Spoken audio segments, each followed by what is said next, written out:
ডাকাইতের সর্দার ডাক দিয়ে বাবাজি তুমি তওবা করাও, তোমার খাতে আমাকে বায়াত করাও। বায়াত করার পরে বলে আমি বায়াত করেছি, তওবা করেছি, আমার দলের 59 জনকে তুমি তওবা করাও, তোমার কাছে বায়াত করাও। গাউসে পাকের ছাত্র জীবনে 60 জন ডাকাত বায়াত করলো, ওরা আল্লাহর ওলি হয়ে গেল। যেরকম সুবহানাল্লাহ। খুব মনোযোগ, গভীর মনোযোগ। হুজুর গাউসে পাক আব্দুল কাদের জিলানী বাহাজাতুল আসরার শেরুল আসরার কিতাবের মধ্যে এসেছে, স্বামী বলতেছে, বিবি বলতেছে স্বামীকে, স্বামী গো তুমি চুরি ডাকাতি করতেছ, রাজমহল রাজসিংহাসন চুরি করে এনে আমাদেরকে হাওয়াইতেছ, আমরা তোমার চুরির ভাগ নেব না, এই অপরাধের বার আমরা নিব না, দয়া করে যাও। যার পীর নাই তার পীর বলে শয়তান, আলেমগণ হুজুরগণ বলে দয়া করে তুমি গাউসে পাকের দরবারে গিয়া বায়াত খাও, শয়তানের হাত থেকে জানডা বাঁচাও। ডাকাত বেড়া আর বুঝি কোনো কাম পাইছো না?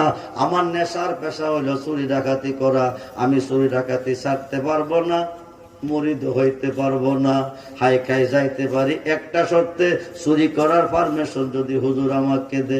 সুবহানাল্লাহ বলেন। এই কথা কইয়া গেলেন, গিয়া দরজা গিয়া ঘরের ভিতরে ঢুকলেন, ঢুকা কো হুজুর আমি আইছি। বড় ফিরে কে তুমি? আমি ডাকাত। তুমি কি ডাকাতি করতে আইসো? কন্যা কি করতে? মুরিদ হইতে। এটা তো সুখবর, সুসংবাদের মধ্যে আছে দুঃসংবাদ, এটা আবার কোন খবর? আমি 20 তালা 22 তালা ডাকাতি করি, আমার বিবি বলছে যার পীর নাই তার পীর বলে শয়তান, দয়া করে আমাকে মুরিদ করান, শয়তানের হাত থেকে আমার জান্ডারে বাঁচান। হায় খাই যদি মুরিদ আমি হব, আপনার কাছে শর্ত আছে। বলি কি? চুরি করার পারমিশন আমারে দিতে হবে। কি করার? জোরে বলেন কি করার? চুরি করার পারমিশন যদি দেন তাইলে বয়াত হইতে কোনো অসুবিধা নাই। বড় ভিড়ে কো ঠিক আছে, তুমি মুরিদ খাও, তোমাকে চুরি করার পারমিশন দেওয়া হবে। মুরিদ ডাকাত বেড়া বড় খুশি, মুরিদ হলো, শয়তানের হাত থেকে বাঁচলো।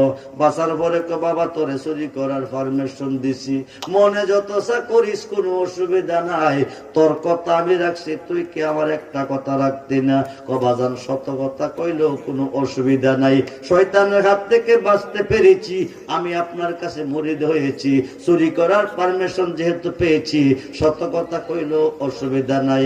বড় বীরে ক সত্য কথা বলবো না, একটাই বলবো, তুই চুরি করতে যাবি, চুরি করবি, কোনো অসুবিধা নাই, একটা কথা আমার পালন করবি। বলে কি? যখন শুনবি মুয়াজ্জিন আজান দিছে, তখন তুই আজান দিয়া নামাজ পড়বি। সুবহানাল্লাহ বলেন। পড়বে নে কজি, এই কথা কইয়া বিদায় দিলেন। বাড়িতে যাওয়ার পরে বিবি কাগজলেননি, কজি মুরিদ হইছেননি, কজি চুরি করতেন কইছে না ছাড়তেন কইছে? চুরি করতে কইছে। হুজুর আপনাকে চুরি করতে কইলো, হুজুর কি কিছু কইলো না? কইছে তো। বলে কি কইছে? আজান হইলে আজান, আজান দিয়া নামাজ পড়তে পড়বেন নি শতবার। এই কথা কইয়া দুইজনে একসাথে খানা দানা শেষ কইরা তুমি ঘুমাও, আমি যাইতাছি। কই যাইতাছি? জোরে কন। রাজার ঘরে হামাইছে, আলমারি ভাঙছে, শোকেস ভাঙছে, মিরচিপ ভাঙছে, স্বর্ণলঙ্কার টাকা পয়সা পুতলা বানছে, বন্ধুরে কাপড় চোপড় গাঠটি বানছে, লইয়া বাকির হবে। এমন সময় মুয়াজ্জিনে আজান দিতেছে। এখন ডাকাইতে চিন্তা করে, হুজুর তো চুরি করার পারমিশন দিয়ে আমারে বিদায় দিছে, হুজুর তো কইয়া দিছে আজান হইলে আজান দিয়া নামাজ পড়তে, এখন যদি আজান দিয়া নামাজটা না পড়ি তো পীরের কথা অমান্য হবে, পীরের কথা অমান্য হলে বেয়াদবি হবে। এবারটা চুরির মাল থইয়া আজান দিতেছে। কি দিতেছে? আজান দিতেছে। আজানের আওয়াজটা গিয়া রানীর কানে হচ্ছে। অলিদের সহবতে গেলে কি মিলে, অলিদের কাছে গেলে কি মিলে, খুব মনোযোগ দেন।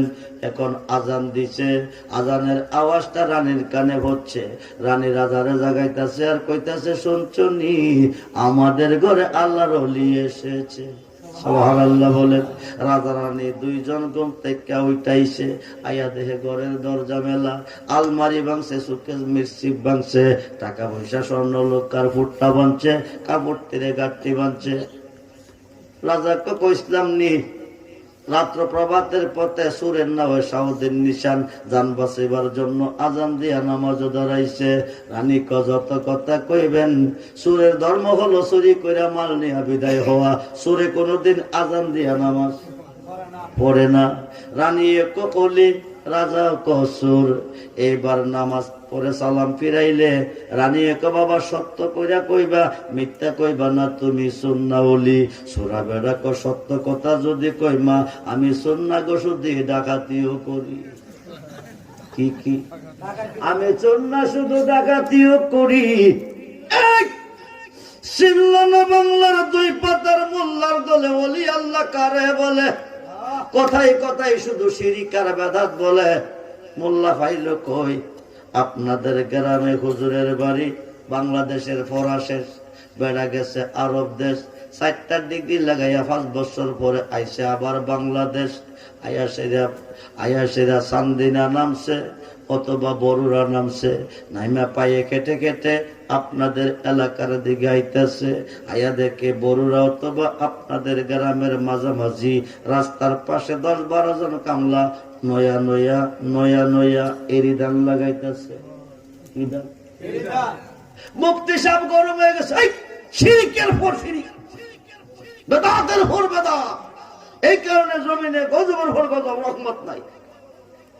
মুফতি সাহেবের দমক পাইয়া কামলা গেছে দাঁড়াইয়া, হুজুর মূর্খ মানুষ, মাদ্রাসার বারিন্দা যায় নাই, কোরআন হাদিস পড়ি নাই, শিরিক বেদাত কারো বুঝি নাই, ঘাত লাগাই কাম করি ভাত খাই, শিরিক করলাম কেউ নেই, বুঝাই এখন না। কাই জানোস না আল্লাহ ছাড়া কারো কাছে মাথা নড়াইলে কি হয়?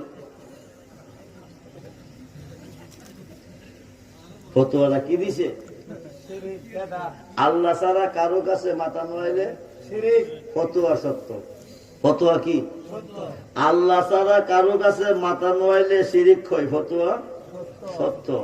কিন্তু মুফতি ফতোয়া দিব কই দিছে, কই কই আগরতলা, কই উগাইতলা, 2 তলা কি 1 তলা? কথা কয় নাকি?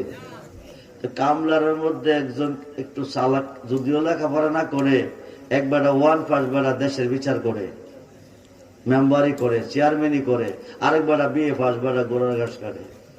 কেউ জিজ্ঞাসা না বলা মোরা বেড়ারে আছে না? এমন আছে। যদিও বেড়া লেখাপড়া করে নাই, বেড়া কিছু জানে। বেড়া কইতেছে, বাবাজি এই কাজ করলে যদি শিরিক হয়, বিনিময় গজব।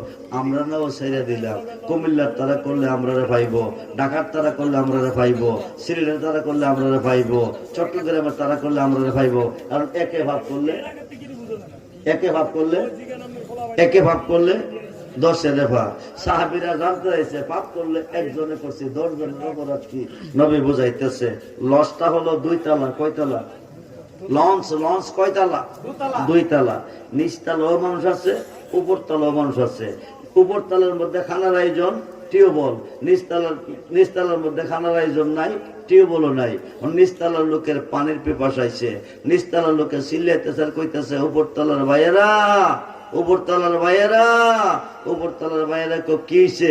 তো পানি দে, পানি দে। কি দিত? উপরতলার তারা কো চিল্লাস কি রে, পানি দে। আমরা কাছে টিউবওয়েল, তরার নিচে সাগর, ডোলা কর। নিচতলার নিচে সাগর আসছে না? আরে কথা কয় নাকি? আমরা কাছে টিউবওয়েল, তরার নিচে সাগর, ডোলা কর, ডোলা কর। তো নিচতলার তারা কইতেছে হেস হইতো আমরা নিচে পানি আছে। ডোলা যখন কইরা দিছে ঘর ঘরে পানি হাইব কয় কেজি, কত কোন নিচতলা ডুবে গেছে। নিচতলা ডুবছে, উপরতলাও ডুবছে। একে ভাগ কইরা 10 পাইছি নি? আরে কথা কয় নাকি? একে ভাগ কইরা 10 পাইছি নি? পাইছে। হুজুর আমরা নাও ছেড়ে দিলাম, এই তারা করলে তো আমরা পাইব। আমরা একটা ফতোয়া লেখেন, এই কাজ করলে শিরিক হয়, বিনিময় গজব। এটা ফেসবুকে দিয়ে সারা বিশ্ব জানবে। মুফতি সাহেব হয়ে গেছে আরো গরম। কি হয়ে গেছে? বাংলাদেশ শেষ করে বিদেশ থেকে ডিগ্রি নিয়ে ফতোয়া দিছি। হ্যাঁ মূর্খ বেটা, আমার ফতোয়াটা মানে না, তারা লিখিত ফতোয়া দিতেইব। রাগডারে সামলে তো না পাইরা ফকরের কলমটা টান মারছে, কলমটা উইরা গিয়ে হাতে পড়ছে। কই পড়ছে? ফতোয়া লেখলে কলম লাগবে না? কেমনে লইব? হেরোয়ানা নয়া, কথা কয় নাকি? হেরোয়ানা নয়া, নয়া যখন কলম হাত দিছে হাত লাগানোর মতো হইছে নি এখন শিরিক কে করছে হুজুর এই কাজ করলে যদি শিরিক হয় বিনিময় গজব আমরা মূর্খ মানুষ বুঝি নাই কাম করি ভাত খাই হাত লাগাই আপনি বাংলাদেশ শেষ কইরা আরব দেশ গিয়া লই আইছেন শিরিক আর গজব মুফতি কোরআন হাদিস পড়ে তো ফতোয়া দিছি এখন আমি নিজেই তো শিরিক করছি পরে করেন নইলে শিরিক হইতো না নিয়ত থাকতে হবে কি থাকতে হবে নিয়ত কি থাকতে হবে রাজা কসুর রানিয়ে কৌলি সুরা বেডা কম আমি শুধু শুন না ডাকা